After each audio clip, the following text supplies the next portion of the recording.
Assalamu alaikum wa rahmatullahi wa barakatuh. A very good day to all of you. I'm sure you've enjoyed the opening session. I, on behalf of AAOIFI, Islamic Development Bank and Central Bank of Bahrain, let me welcome you again to the Kingdom of Bahrain, as well as to the 18th AAOIFI IDB Islamic Banking and Finance Conference. It's a great opportunity to come together to have meaningful conversation on different aspects of Islamic banking and finance.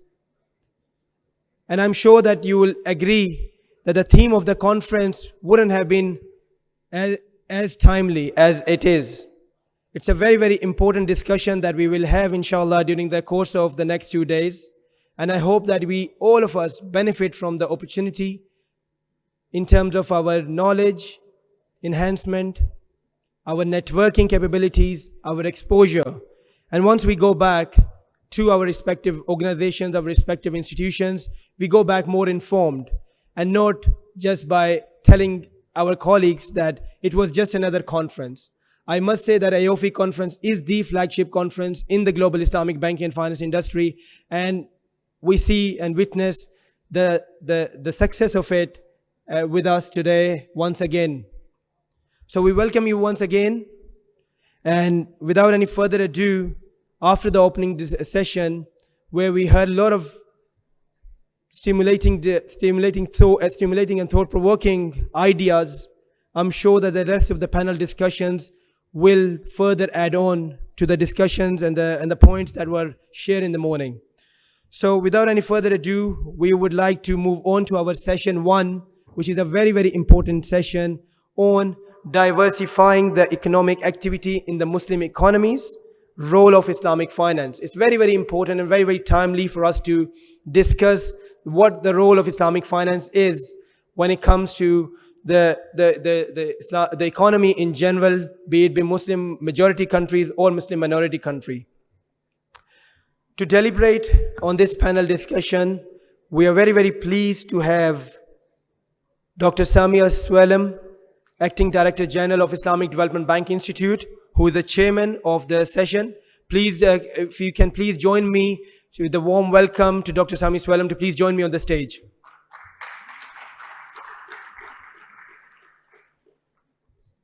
We're glad to have 4 panelists with us, and I'll call them one by one. I would request them to please join me on the stage.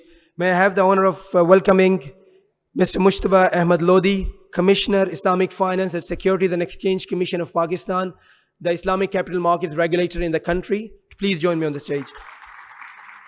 Can also request Mr. Ayad Asli, General Manager of Islamic International Arab Bank from Jordan, to please join me on the stage. Mr. Rustam Wakhitov, Academy of BEPS and Russian Association of Experts in Islamic Finance, a very, very renowned person and a lawyer by practice. And my dear brother Mustafa Adil, Head of Islamic Finance at London Stock Exchange Group, or Refinitiv.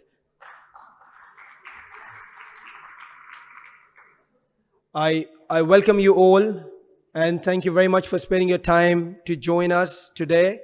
And I pass on the mic to Dr. Samia Swalem to please lead on the discussions.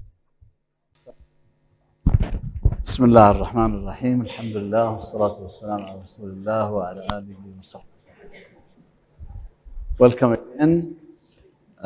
We are honored to have a group of experts and professionals, both from the public and the private sector, to discuss the main theme of the conference.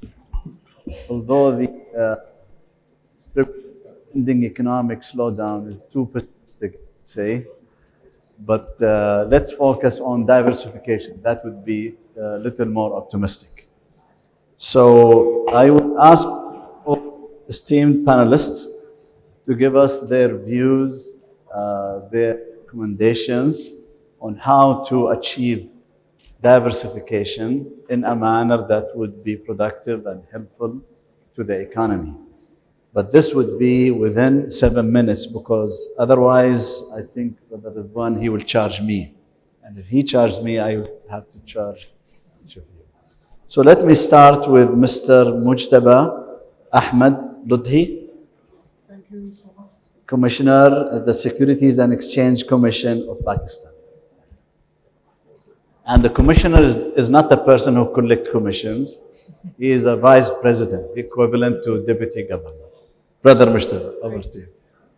Bismillah ar-Rahman ar-Rahim. Assalamu alaikum and good morning to you all.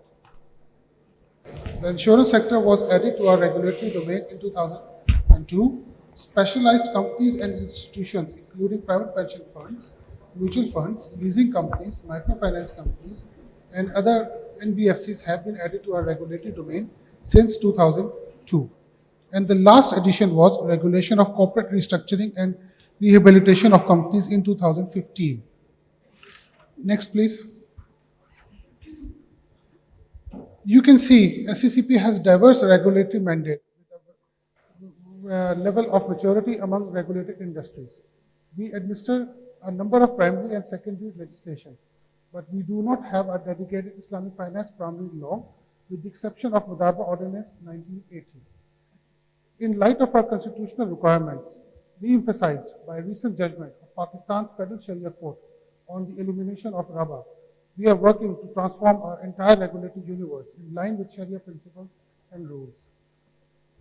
For this, in collaboration with other stakeholders, we have established a comprehensive governance arrangement, including Sharia Advisory Committee and Apex Committee to oversee the implementation of FSC judgments and functional committee to address practical challenges being faced by the industry. Next, please.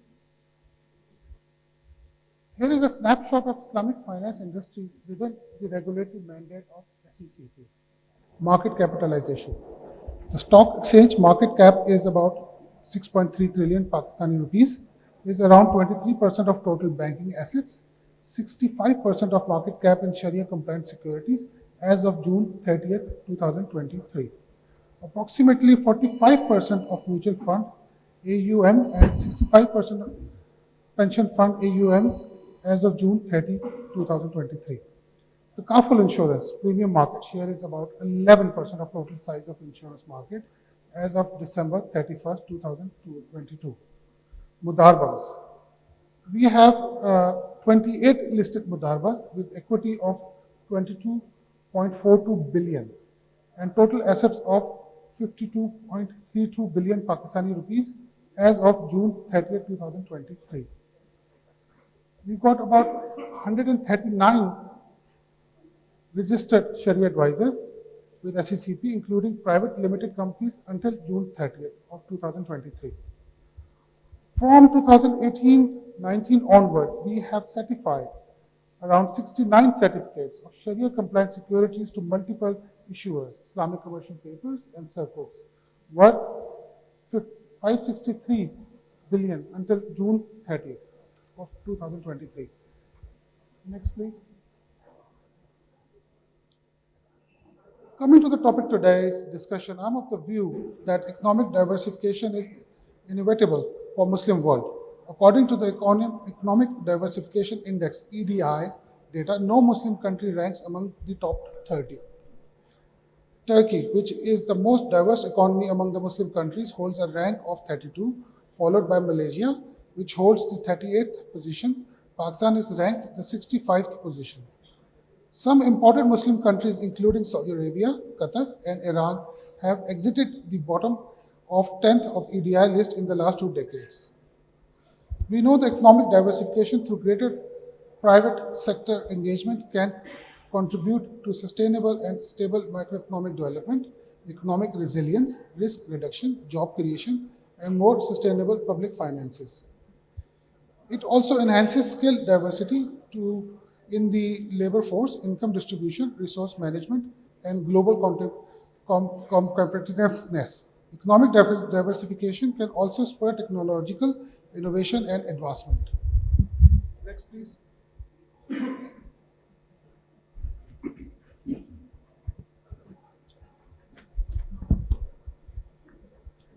Here I would like to emphasize that there is great need of economic diversification in Muslim world at various levels. Through this, sustainable economic development can be achieved. This means a larger share of private sector, job creation, sustainable public finances, economic resilience and stability, skill diversity in the labor force.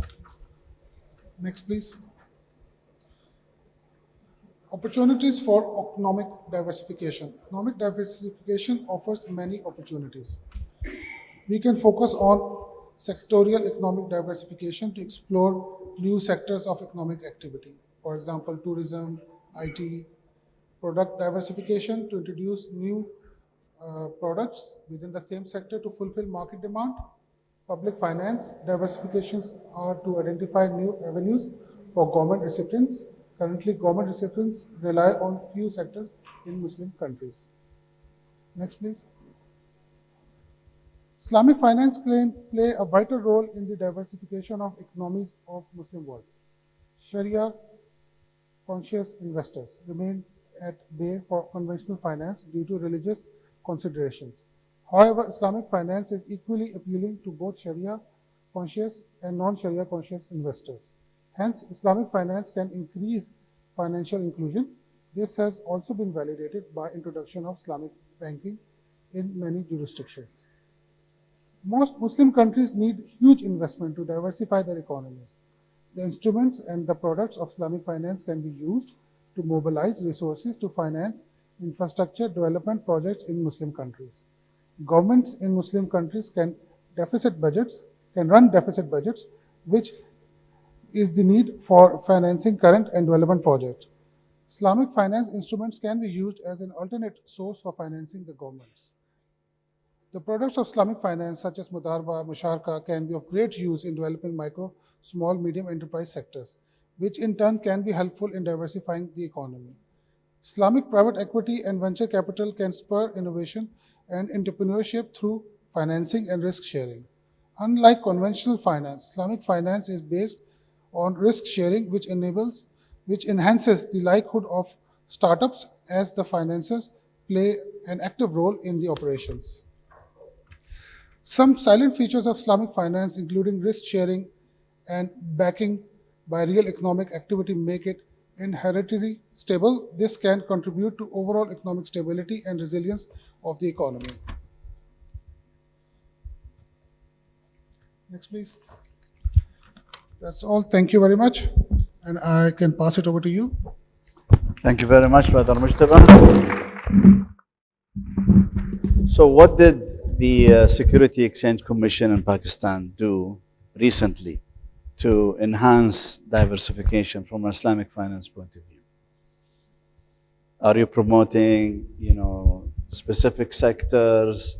How would you summarize? I mean, very good overview of the importance of diversification and how our member countries do not, unfortunately, rank very high on the diversification index. So what things that you think the Securities Exchange Commission could propose or you could propose to the Commission? Yes, I agree that the regulators have a major role to play in economic diversification of a country. To achieve economic diversification in Muslim world through Islamic finance, I think several regulatory initiatives need to be implemented, such as enabling a regulatory framework ensures clarity, standardization, regulatory ease, incentivization of diversification, to lure existing business into new ventures, promote innovation through simplified regulatory requirements. How do you promote innovation in the Securities Exchange Commission? Well, we are working. You have sandboxes? We have sandboxes. Yes, we've done the fourth. How many? Cohort. How many members or how many applicants you get? It varies. We are running the fourth cohort this year, and then now what we've done is we have opened. There's no time limit. Anybody can enter anytime now. From this year, and this is the fourth successful one. How many years the members cycle, of the sandbox? 1 year. One year is the cycle, cohort cycle. Okay. Yes. We are also working on capacity building, education to provide skilled human resources in various sectors to implement diversification initiatives. We are supporting research, development to spur innovation, diversification through collaboration with market players, research centers and industry associations. We are working cross-border regulatory coordination to enhance consistency, standardizations, and Do you have regulations for risk sharing, Sukuk? we are working on it. Sukuk is on Islamic finance. We are working to float common debt security on PSX, Pakistan Stock Exchange. We are working on that. We are working to put on 3 months and 6 months Sukuk as well. So that's an ongoing process. We are working to enhance that. Very good. Thank you very much. I would like to ask Brother Iyad Asali. He is the General Manager of the Islamic International Arab Bank in Jordan. Brother Iyad, how do you see, how would you contribute? How would the bank would contribute to diversification? I have a presentation that shed a light on our contribution. So I put our bank as a case study for diversification of economies in terms of products and services that we have launched that could explain how certain challenges relating to diversification has been tackled. So if you wouldn't mind, I would like to share with you my presentation. Sure. Hopefully it will shed insights and answer your questions. If we can start with the first slide, please. Just some summary about Jordan. Jordan GDP, approximately 46 billion US dollars. The economic diversification index was 100.3. Jordan has relatively more diversified export basket and diverse set of trade partners. It's EDI report 2022.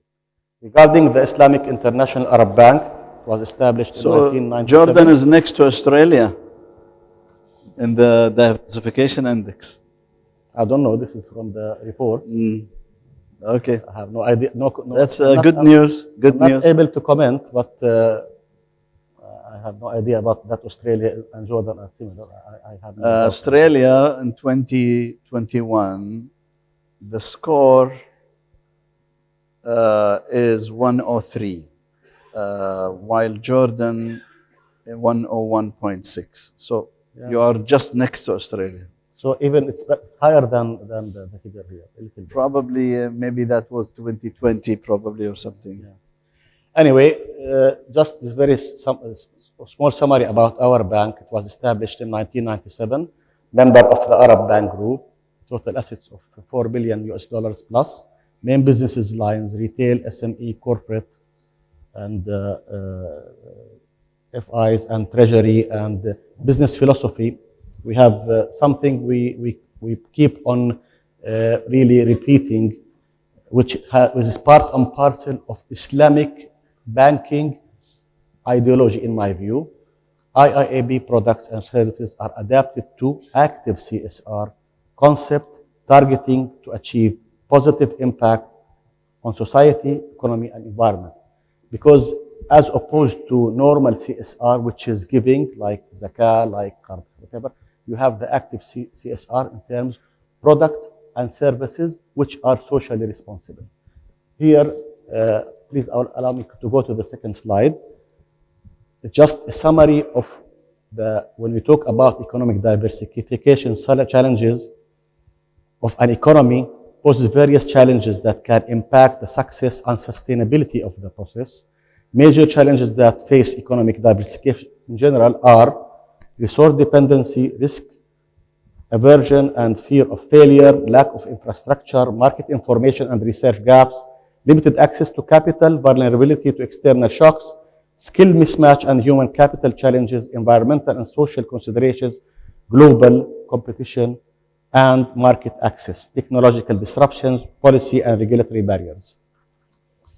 Now, when we come to the economic diversification challenges and our case here in the bank, we addressed main challenges that face economic diversification in Jordan and initiated solutions to overcome these challenges based on principles of Sharia and the roles of Islamic finance in the economy. I want to shed the light on 4 of the main challenges, which is firstly, lack of infrastructure. Inadequate infrastructure can hinder the development of new industries without proper infrastructure. That cost of doing business may be high and the movement of resources between sectors can be constrained. Limited access to finance. Financing institutions may be hesitant to lend to ventures in unfamiliar or low or high-risk sectors, limiting the ability of businesses to expand into new areas. Environmental and social considerations. Some diversifications efforts may face challenges related to environmental sustainability and social considerations. Technological disruptions. Adapting to technological challenges requires significant investment in research and development, and some economies may struggle to keep pace. I want to tackle each of those challenges separately. Regarding limited to access to finance, IIB considered one of the most active banks in Jordan in terms of financial inclusion, as the bank adopted inclusive approach to ease the access to finance for individuals, women, youth, and MSMEs. I want to put for discussion our case study.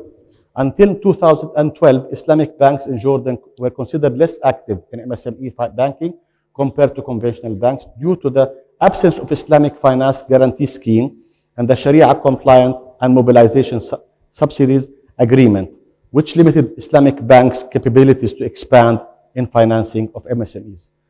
Our role as a bank, we launched a plan to initiate an integrated framework for MSME financing by setting main pillars of establishing cooperation, partnership, and supportive entities to provide Sharia compliant solutions MSME financing challenges.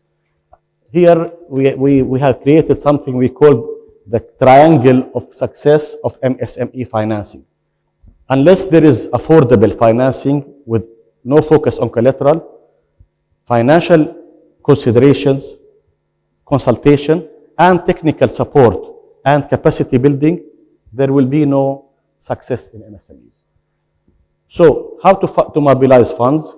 Sharia compliant agreement with the Central Bank of Jordan and international organizations such as the Arab Fund for Social and Economic Development and the World Bank to acquire low-cost funds to MSME subsidized financing through the Central Bank of Jordan. This is one.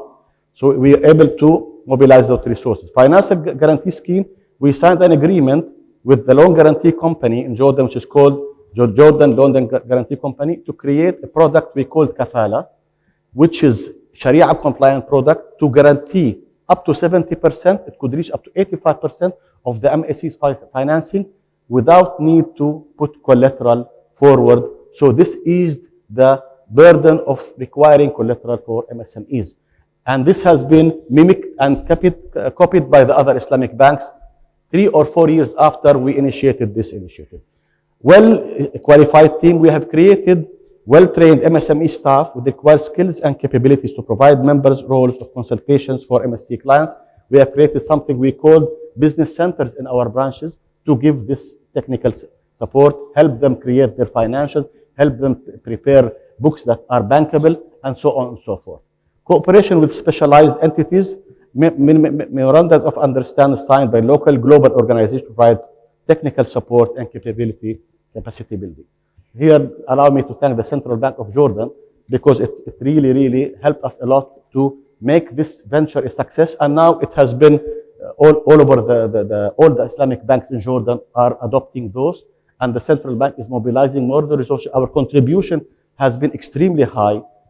Until we were zero, now we are the highest ranking user of the loan guarantee schemes and the funds mobilized by the Central Bank of Jordan through. Are there large default rate on these guarantees? Very low defaults, firstly. Although there is guarantee, our policy, not because it's guaranteed, you have to sustain bad credit.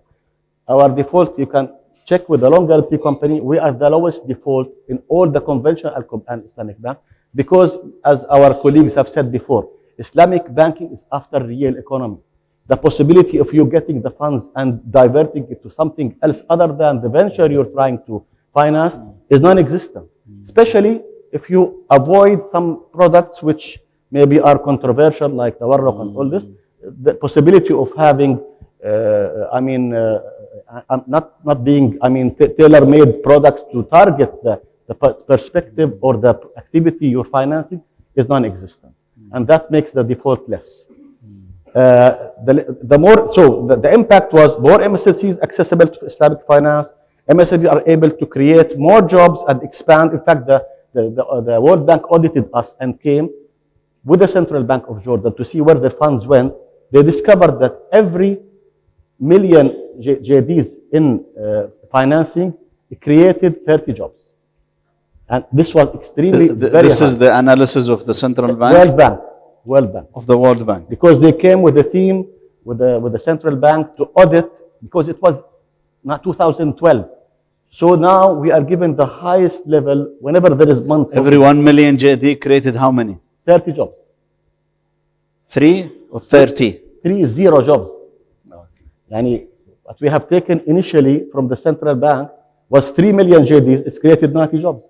And this was audited and it proved success. So in a country like Jordan, which has a high level of employment, this is by all means a contribution. And probably it should set the pillar for future consideration. How much the job would pay You know, in Jordan, on average? on average, around $700, between 500 Per and month? 700. Per month. Not more, I mean. So per year, this is about, let's say, $80,000 per year. Yeah. Times 10, this is $8,000 per year. 8,000. Yes, $8,000, $8,000. And then times 10, 80,000, 3, so you are talking about $250,000. For Jordan, it's not bad to Yes, start. yes, Not yes, bad because usually this is, some of them are skilled workers, unskilled workers, and usually new businesses. You know, in Jordan, 97% of the organization are SMEs. And they are, if you want to move the economy, cannot move without SMEs. It's a fact. Initially, SMEs was good to have. Now it's necessary to have. Focus on SMEs. You cannot grow without focus on SMEs. Maybe you can have case studies of like other countries. You know, expanded reach and outcomes, establishing collaborative partnership results in success. Let's move to the other infrastructure.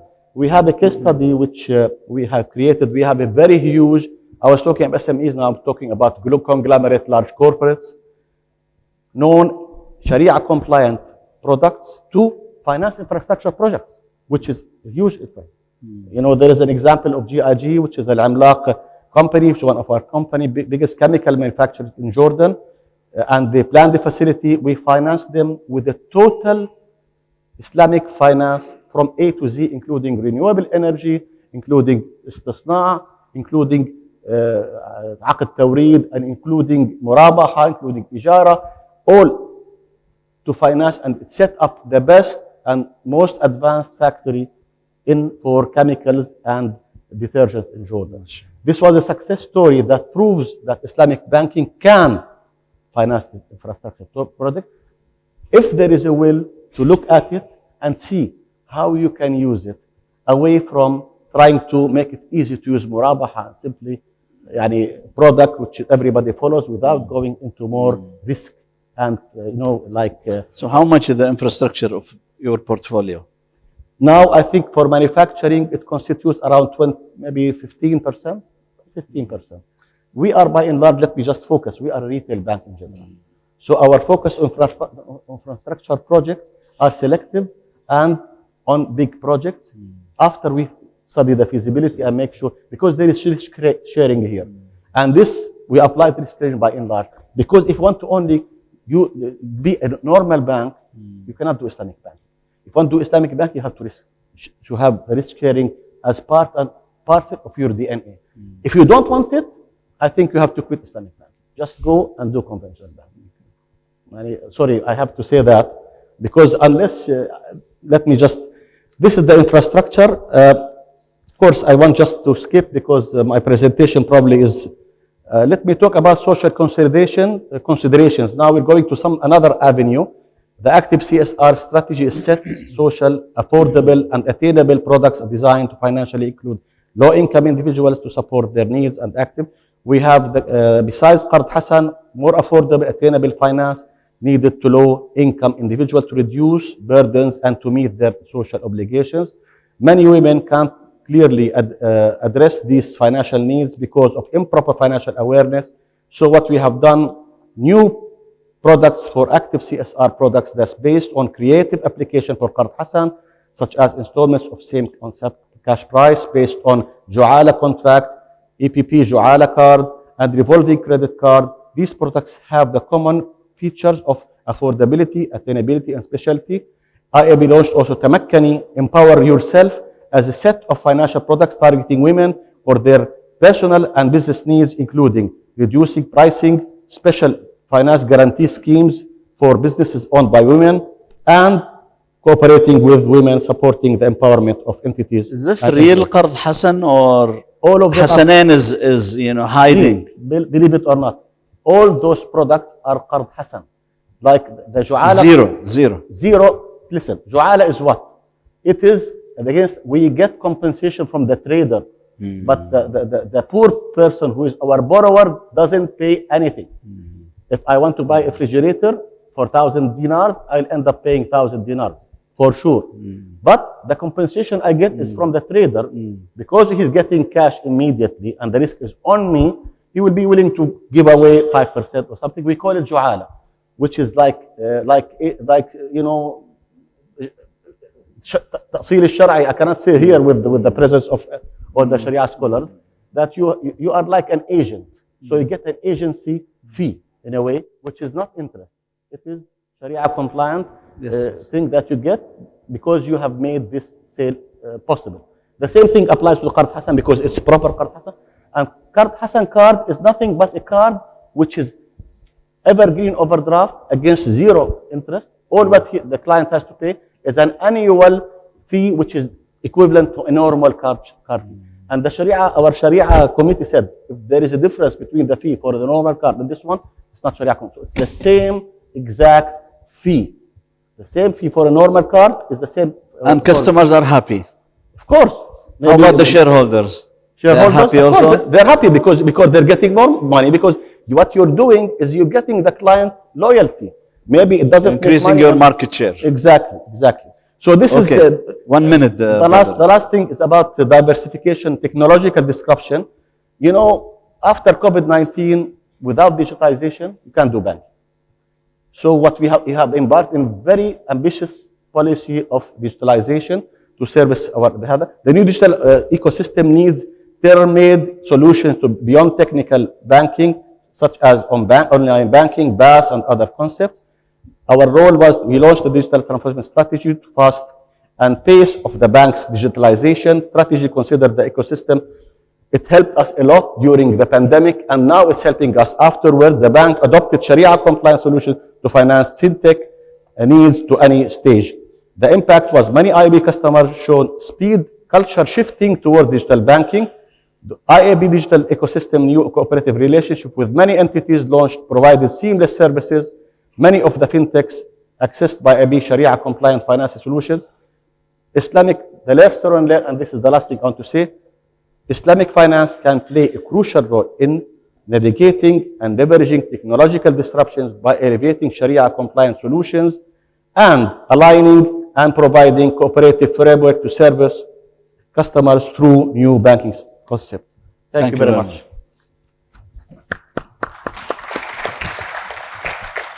Thank you, Brother Iyad. Very interesting overview of the activities of the Islamic International Arab Bank in Jordan. Next of our esteemed panelists, Mr. Rostom Bakhitov. And he is Associate International Tax Partner in Kazakhstan. But I think you will not collect tax from us. Are you going to collect tax from us today? Nobody knows. Okay. So how would tax system would encourage diversification? Over to you. 7 minutes. On this subject. Well, thank you very much, first of all, for allowing to address these ideas to such a high audience. And wassalamu alaikum, ladies and gentlemen. I'm very much honored to be here, and I'm grateful to AAOIFI to keep going this discussion and encouraging new actions, new ideas to be implemented to facilitate Islamic finance. My professional focus is on international tax structuring with particular impact on Islamic finance transactions and structures. And you see the QR code on the slides. So if you have any questions or comments, we're very much restricted in terms of time, but I will be happy to answer if you just contact me via WhatsApp. I will start, next slide, please. I will start with maybe basic things, but we should be aware of them. So before we speak about Islamic finance tax regulation, we need to be aware of certain peculiarities of a business which needs to be taken into account for tax purposes. Tax policies can be used to encourage the growth of Islamic finance, and among them, eliminating double taxation, for example, step duties or unequal taxation on value-added tax of Islamic finance transactions, to create just level playing field. Now, let's take a simple example. When a person buys a car through taking out a conventional banking loan, the interest payment on this loan would be exempt from VAT in most of the cases. However, when an Islamic bank in conventional tax system buys car for the customer and gets the payment by installments, these installments will be taxed by VAT in absence of special exemption for this.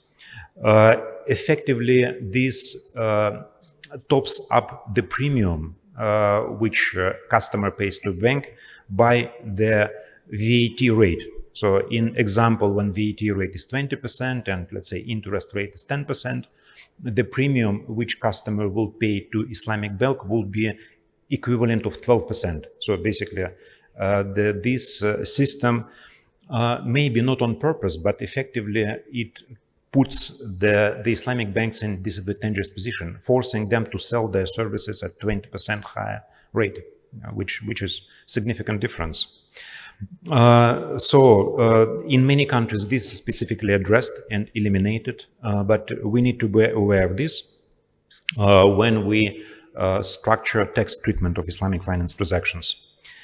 Among other measures to facilitate Islamic finance transactions, there could be targeted tax incentives. Please, next slide. And these targeted tax incentives, some may argue that this is kind of unfair treatment in favor of Islamic finance, but Islamic finance is also beneficial for economic activities, for social well-being, and as Honorable Dr. Sovalim mentioned in keynote speech, it is very socially positive impact. So we do not object against tax exemptions for ESG, for example, environmental sustainability. Why should we object against Islamic finance, which also has very positive impact? And there are historical evidence, for example, from Dutch history, when the old-fashioned tax system, medieval type, lots of various taxes, very complicated, was abolished, and new, very simple, straightforward taxation system was introduced. It helped a lot to bring the Dutch, which is a small country, as a maritime superpower of the time. So 17th century is golden age of the Netherlands. Other tax incentive can include reduction of administrative burden. When small entity is taxed not with, let's say, 10 of different taxes, but one single tax focused on revenues, it will also help to reduce effort of the entity for administrative compliance. And there are many successful cases when simplification of tax system for small businesses had very positive impact on performance of such businesses. Next slide, please. Besides tax and administrative measures, this is not the only instrument which can help development of the industry. Streamlined regimes, streamlined procedures can help a lot to grow the business and the industry. And not only tax supportive measures, not only administrative supportive measures. As a resident of the Netherlands, I receive a lot of invitations to seminars, to workshops run by government agencies, how to do business in other country, how to go to other country. They offer even subsidies to go for various trade missions, and this also help a lot because Dutch businesses are pretty well known for being international, and there is a support of the government for this. There is a concentrated effort in the Netherlands to equip business owners with the knowledge and tools to thrive independently. And this embodies the old saying, give a man a fish and you feed him for a day, and teach him how to fish and you feed him for life. Similar hands-on support to build capacities would significantly benefit Islamic finance as well. And whether through disseminating best practices, publishing marketing updates, or running how-to training sessions, targeted assistance will help executives to establish and scale up their ventures. With today's information technologies, distributing of knowledge is very easy, easier than ever. We could take this presentation and put it as an article on LinkedIn, edited like 10 minutes after it finished. It's technically possible. We have done this. Presentation materials can be uploaded and stored in particular databases and help to teach other people how to run successfully Islamic finance businesses, share best practices, and if it is continuously updated, it will provide very valuable source of information for new businesses. Next slide, please. And as a center of excellence, AAOIFI is very well positioned to facilitate dissemination of such knowledge and establish repositories of this information as intellectual capital and contribution using its extensive network.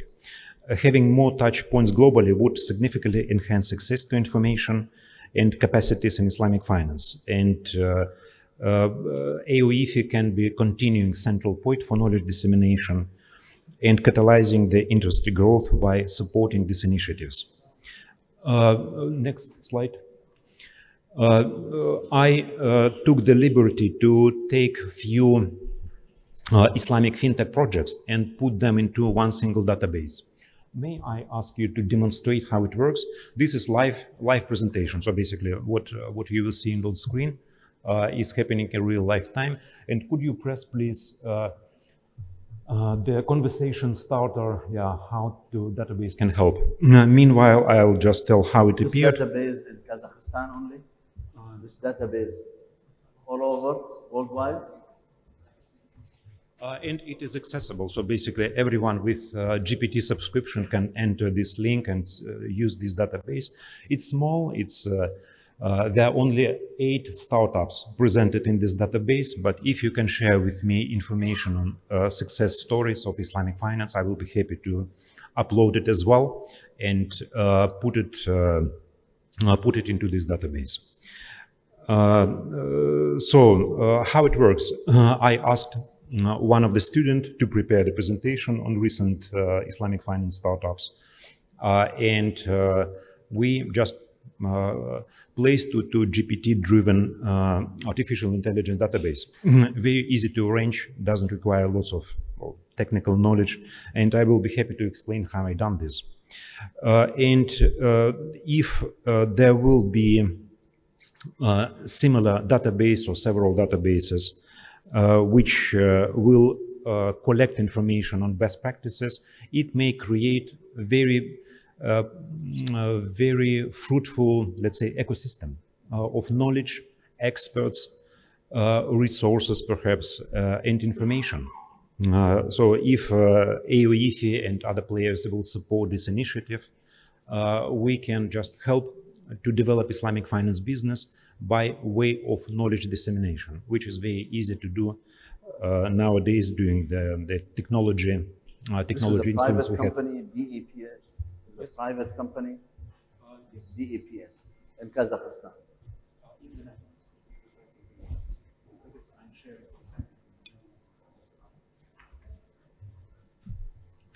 So this is the Dutch business focused on trainings, and mainly we are focusing on international taxation. But I will be happy to extend it also to other niches like how to run Islamic finance businesses. And I will be grateful for your contributions to this In Europe knowledge. or in Kazakhstan? Everywhere. Everywhere. In Europe and in Kazakhstan and the rest of the world as well. You will give us tax credit? I will give you You'll give advice. IOFI. You'll I give will IOFI tax credit. will give you advice how not to get in trouble with taxes. Very That's good. my promise. Thank you very much. Thank you. Thank you. Okay. Brother Mustafa Adil, Head of Islamic Finance, London Stock Exchange Group. Brother Mustafa, before you start, can you explain to us what does London Stock Exchange has to do with Islamic finance? Your microphone is working or not? I hope it's working. Okay. Can you hear me? First, answer this question and then get into diversification. Oh, Mushkil, doctor. I get asked this question a lot by a lot of people. Actually, 5 دقايق. London Stock Exchange actually is one of the largest exchanges. Bring it closer, please. Let me make it higher. Is that better? I hope that's better. Otherwise, I'll revert to the handheld. Yeah, let me do it like this. Much better. Ease in. So the London Stock Exchange Group is actually one of the largest exchanges in the world in terms of listing Sharia compliant instruments, so sukuk and so on. Most of the major sukuk that is issued by sovereign entities, by some of the leading financial institutions, Islamic Development Bank and others is listed on our exchange. We also own FTSE Russell, which is one of the largest index providers in the world, and FTSE Russell does a series of Sharia compliant indices in all our major markets around the world. And London Stock Exchange Group also recently acquired Refinitiv, which used to be the business arm of Thomson Reuters, and they've incorporated it into their business as the data and analytics division. So on the information and knowledge side, on the thought leadership side, the London Stock Exchange Group is very active in this area. And one of the key target markets that they're looking at is the Islamic finance space. So this group manages the London Stock Exchange or just And using the name? they manage the exchange as well. So we have multiple businesses. The exchange is one, the index business is another. Our information terminals is another business that we provide, for which we have, I think, 400,000 users around the world. And lastly, we have our thought leadership. So things how can London Stock Exchange help diversify Islamic finance? Sure. No, I think that leads in very well. And, you know, my colleagues covered a lot of different areas of Islamic finance that can be helpful. And the one I want to focus on really, given my experience, is capital markets. And I think when we talk about economic diversification, when we talk about investing in long-term or strategic assets like infrastructure and other things, capital markets plays a critical role in that development. And the reason for that, one of the primary reasons for that, is that capital markets has the ability to mobilize long-term capital. You know, when we talk about banking is usually very short-term in nature. If you talk about retail consumers, if you talk about even corporates that have working capital requirements and things like that, this capital is always very, very short-term in its nature and cannot really be mobilized to invest in long-term investments. And when we talk about an economy diversifying, when we talk about investment in infrastructure, you need long-term capital. So things like savings, things like pension funds, things like institutional long-term capital, that can be mobilized through capital markets. And what is particularly important when it comes to Islamic capital markets is many of the things that the colleagues have said, which is, one, it is inclusive. And we know from our research that the only way to achieve sustainable economic growth is to have inclusive economic growth. And if you marginalize significant parts of your population from access to capital markets due to their values and their belief system, then that is an inefficient capital market that is not geared towards meeting the needs of your community. Another key area where Islamic capital markets aligns with economic diversification is because by its nature, Islamic finance is asset-backed. It supports real economic activity. And we have seen a number of instruments, primarily sukuk, where capital is raised to directly fund asset-based initiatives and infrastructure projects. And that is an area where the principles of Islamic finance can be utilized through capital markets to be able to invest in these activities. Another important factor is that by having efficient capital markets, you actually reduce risk. So when we think about liquidity risk, if you have liquidity and if you have depth in the market in terms of buyers and purchasers, then you help reduce the risk that issuers will face or investors will face, and thereby you bring down the cost of investment as well, which is very, very significant for that. So there is a risk diversification component, and an area where Islamic finance differentiates itself from conventional capital markets is because of its focus on real economic activity, because of restrictions around speculation and certain transactions, you have less volatility in the market, right? The conventional capital markets may amplify volatility by directing capital towards trends which can overinflate or underinflate certain trends. But when it comes to Islamic finance and Islamic capital markets, that's not the case, because all of their investments have to be backed by either real assets or real economic activity. And an excellent example of this has been in the last 2 years, as macroeconomic conditions have changed, as the Fed went through a period of increasing interest rates. We saw bond prices take a huge hit and decline significantly. But it was different on the Sukuk side.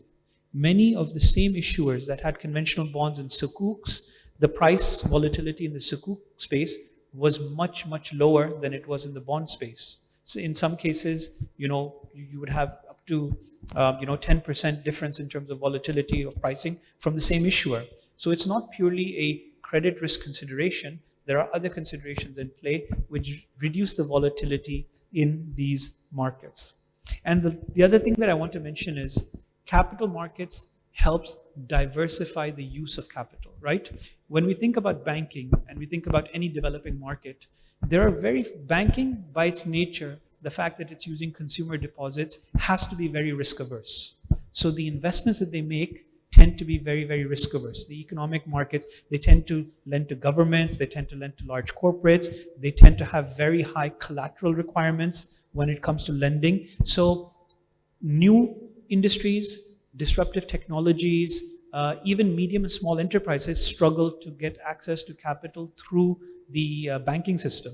But in the capital market side, you can take that capital, that financial intermediation function out of the banking sphere and bring together industry-based markets. So we have examples of various funds and various sub-markets that are set up to specifically focus on areas like infrastructure, area like technology. We've seen entire markets that get set up, entire exchanges that are dedicated to a particular type of sector. It could be tech, it could be small enterprises. In the London Exchange, we have AIM. In many other markets, in Tadawul and other markets in the region, we know that there are dedicated exchanges that are focused on these smaller and medium-sized enterprises. And again, you're attracting capital owners that want to take that have the risk appetite to take that risk, and you're connecting it with investment opportunities that Does exist. London Stock Exchange allow small companies, small cap? So we have a separate exchange called AIM that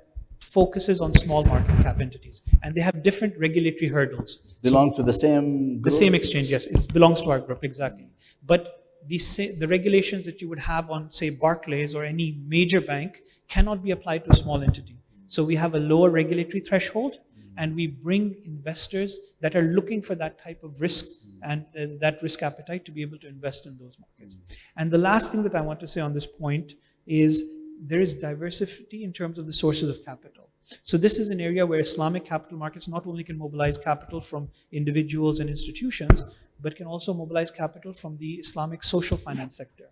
So, capital that sits in Awqaf organizations and Zakat organizations can also be structured and mobilized to help direct funding towards areas. And in many cases, this capital can be jointly invested with other investors to tackle some of the commercial risk that exists in a venture, right? So that capital can address some of the high risk segment that has a social impact, and so the exchange allow for these impact bonds and impact papers? Exactly, impact papers, impact bonds, and also dual financing. So for example, I'll give you an example in terms of when it comes to low-cost housing in many of the less developed Muslim markets, right? You have multiple tiers where the social finance can be used for the initial infrastructure development of a land, and the investor capital comes in for the actual development of the housing units and the And sale of where those. does the exchange play? In the first phase or the second phase? In packaging Both? the entire package, yes. In packaging the entire package. So you package that capital through instruments that are then traded on the exchange. So exchange will bring liquidity, and exchange will bring a depth of investors to be able to make that paper commercially viable. Very interesting. So these were a few short points on this topic, but I think that when we talk about economic diversification, the absence of an efficient functioning capital markets is a major hindrance, particularly in the emerging markets, and this is an area of focus that all of us should be looking towards to help diversify our economies. Thank you very much. Does the London The London Stock Exchange has a direct relationship with Dubai, Bahrain Exchange, and other exchanges in the region? We do. So we have strategic partnerships with DFM, with ADX, with Tadawul, with Bahrain Bourse, and many others. We support each other in terms of capacity building. We support each other in terms of cross-listing of instruments and in terms of helping create depth. And most recently now, we are very, very active in supporting each other in terms of incorporating sustainability. So we share best practices in terms of what sustainable corporates should look like, what disclosures should look like. We have a voluntary carbon market, and we've worked with Tadawul and DFM and others to help set up their voluntary carbon markets as well. So there is a lot of collaboration amongst capital markets in around the world, in emerging markets and in the developed markets. Very interesting. Mujtaba, back to you. Between Pakistan Stock Exchange and London Stock Exchange.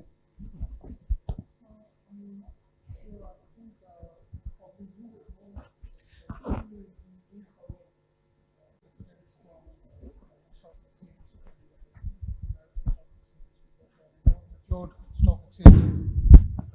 So we do follow and we do look into their new ventures and things like that.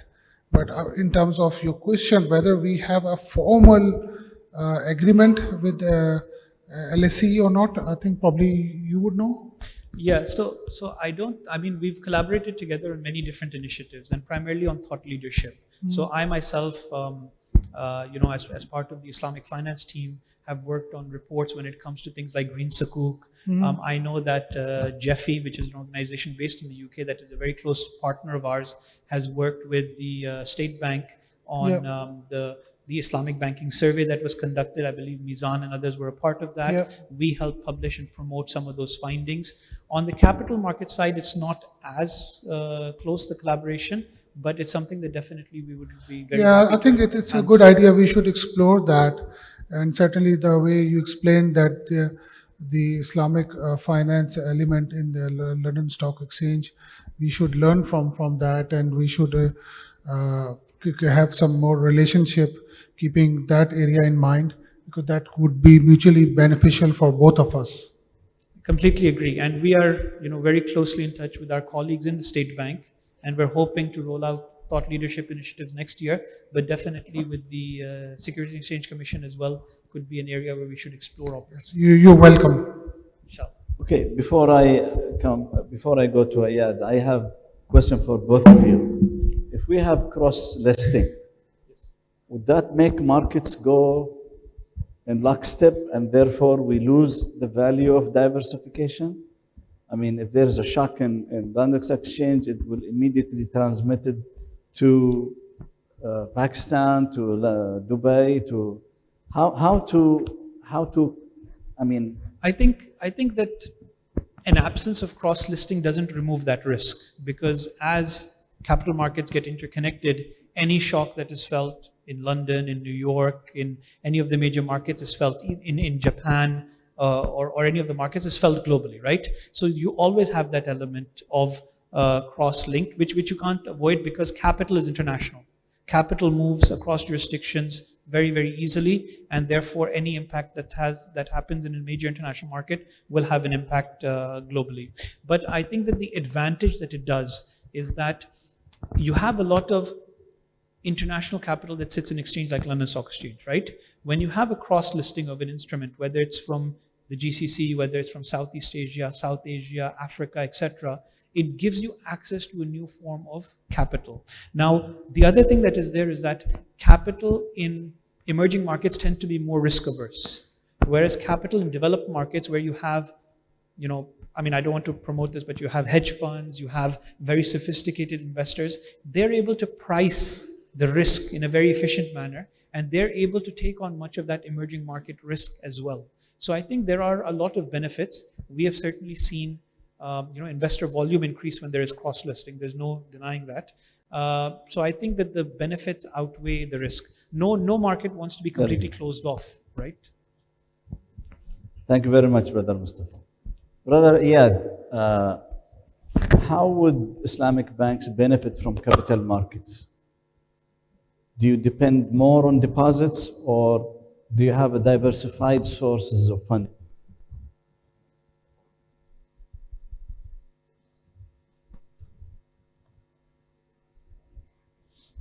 اضغط الزر ايوه اضغط الزر ايوه. Yes, Doctor, thank you very much for this question. It's very important, I think. Usually, in general, the sources are the conventional sources that you have, which are deposits in general. But now we are embarking on new venture of Sukuk. And this has been a relatively new venture in Jordan. The contribution of Sukuk in raising capital and raising the, financing. Because, as you know, traditionally Jordan has been more of traditional banking related products and services. Hopefully now we're working on something new because the central bank has launched recently the green economy directives, which will definitely necessitate more focus on particularly eco-friendly instruments. And now we're talking about green sukuk. We're talking about environmentally friendly, because banks are going to be liable. And it's not going to be something good to have again. It will be compulsory for banks to comply. And the best to comply would be Islamic banks, because it's, as I said, embedded in their DNA is socially responsible practices. So it will be easier for, particularly, I'm talking about our bank, to adapt with minor changes and disruptions for the business model. And with working on those new models of green sukuk and sukuk in general, particularly those which are related to, Sharia compliant, because some sub-sukuk in our view have some issues. So this will be the way forward. You cannot keep on depending. Now we're talking about perpetual sukuks to raise capital, other than actual resort to the owners of the bank to increase their capital.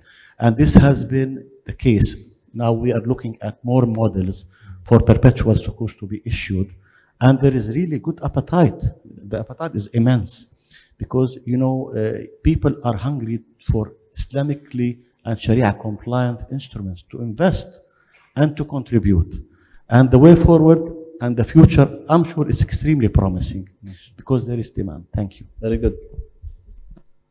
Brother Rustam, do you work with capital markets?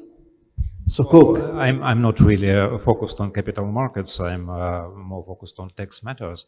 But I strongly believe that Islamic economy will grow not only through banks, but also through small businesses, small, medium-sized enterprises. And with this grassroots movement, we can achieve much stronger results specifically in economies with predominantly non-Muslim population. I have been to Russia like 15 years ago at first Kazan summit seminars, and it was very difficult to find halal food at that time. 5-10 years ago it was better, but still difficult. I've been to Kazan roughly 2 months ago at one of the legal conferences, and there were halal food restaurants at every single corner. So even if you go to normal restaurant, they say, "Where have halal food?" So And it was really grassroots movement. So people were asking for halal food, and restaurants and cafes, they think, okay, we are switching to halal. The same is going to happen to Islamic economy if there will be, on the one side, demand, on the other side, knowledge how to build this business, and let's say the intention, the let's say trend to do this. So with this, I think it is destined to be successful. Thank you. Very good. Thank you very much. I think we are almost about time. We still have 10 minutes for public, or 5 minutes only? Okay, so let's have the floor open for a couple of questions.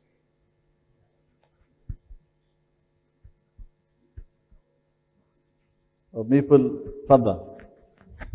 Over there. وين الميكروفون؟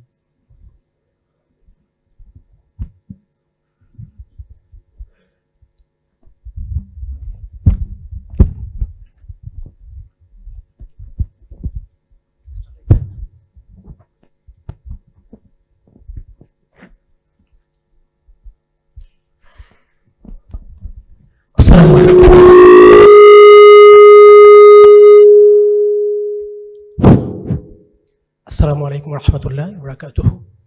I have a question on promotional issues regarding diversifying the economic activities in the Muslim economics.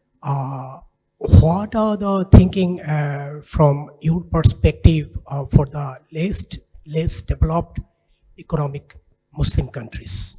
Because of nowadays, all of you are working from your big organizations. We have a large group of people, less developed Muslim countries. So what are waiting from your side for them?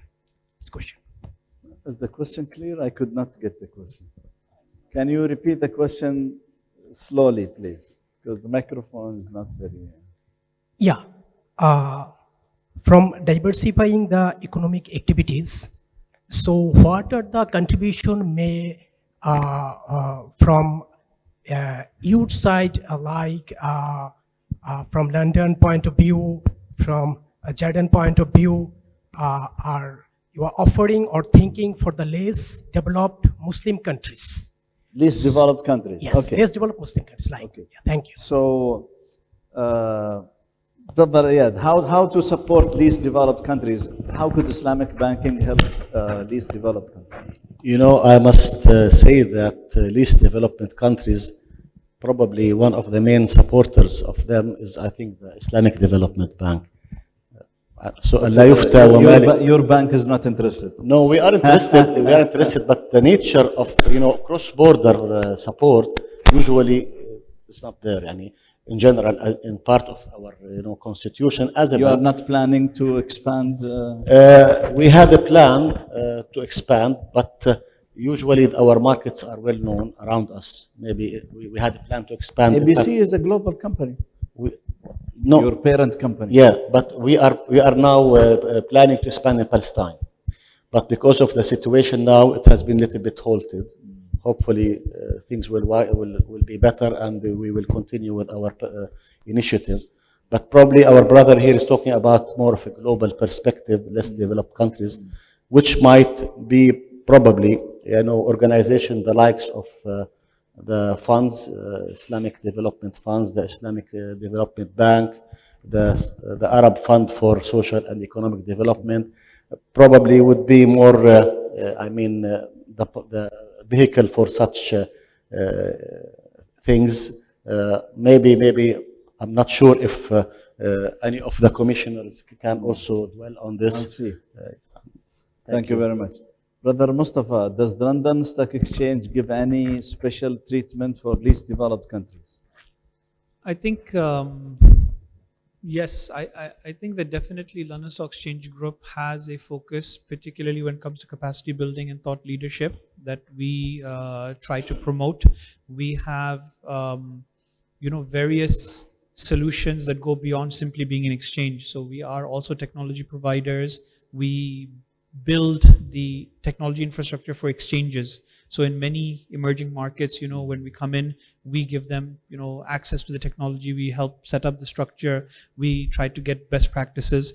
A very good example of that on the Islamic finance side recently was that we helped the Central Bank of Iraq set up a auction system whereby they're able to mobilize the Islamic auctions that they conduct across the different institutions. Why not the Bank of England? Huh?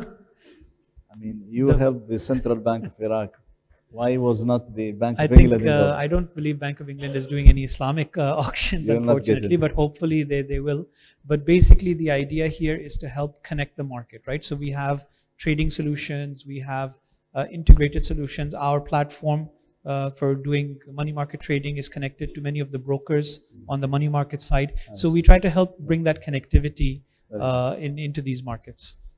Thank you very much. I think with this, can we take one more question, Brother Rizwan? Where Rizwan? طيب, تفضل.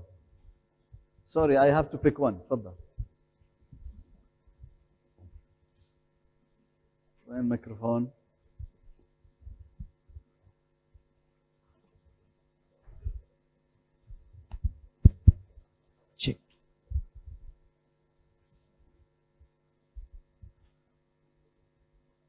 I think people are not very hungry, Brother Rizwan. People are not very hungry for lunch. That's why they are asking too many questions. Tafadhal. Assalamu alaikum. You don't have lunch now? I think still for economic diversification, every economy has some comparative advantage. And they have to identify which areas or sectors they have comparative advantage. And then they have to focus on this. And then we need funding from where the money will come. We see the example of Al Baraka Bank. Al Baraka Bank becomes multinational companies. And almost all the Islamic banks should focus, because if an economy is, say, less developed, or we say poor Muslim countries, the rate of return will be there a lot higher than the countries which are more or less developed and so on. So I think there are lots of opportunities for Islamic banks to become multinational corporations and establish Islamic banks all over Muslim countries, because the rate of return will be higher and its growth will continue. Otherwise, say for example, if the Islamic banks only concentrate in the mother countries, for example, it will be saturated. It will be competing with the same number of customers. So I think the world is open, and Islamic banks can do a lot to become the multinational corporations and can reap higher rate of returns from poor Muslim countries. And at the same time, they can develop renewable energy there. There are lots of resources. These resources, if there are funding, they can succeed in the long run. Thank you very much. Thank you. So we really would like to get all the questions, but Rizwan will charge me, and I will not be able to charge you. Therefore, we have to come to a close. So please join me with applause for our esteemed panelists. Thank you very much. Assalamu alaikum wa rahmatullahi wa barakatuh. Over to you. Thank you very much, Dr. Sami. What a wonderful session it was on a very, very pertinent topic. And it sets the tone for the rest of the day, inshallah. We're not breaking for lunch as yet. So please bear with us. And, it's time to, it's still early in the day. We still need to consume, make sure that all our calories are burned. So please bear with us. We will, please join me in thanking, our dear panel here. I'd like to thank Brother Mustafa Adil for sparing his time and joining us. Brother Rustam Wakhitov for joining us from all the way from Russia. Mr. Ayad Asli, thank you very much for joining, the CEO of Islamic International Arab Bank. And Mr. Mujtaba Lodi, the Commissioner for Islamic Finance and Securities and Exchange Commission of Pakistan. And our dear Sheikh Dr. Sami Sualam, the Acting Director General of Islamic Development Bank Institute. Please join me in thanking them for the round of applause, please. Thank you very much. Can we have a group photograph if you don't mind, please?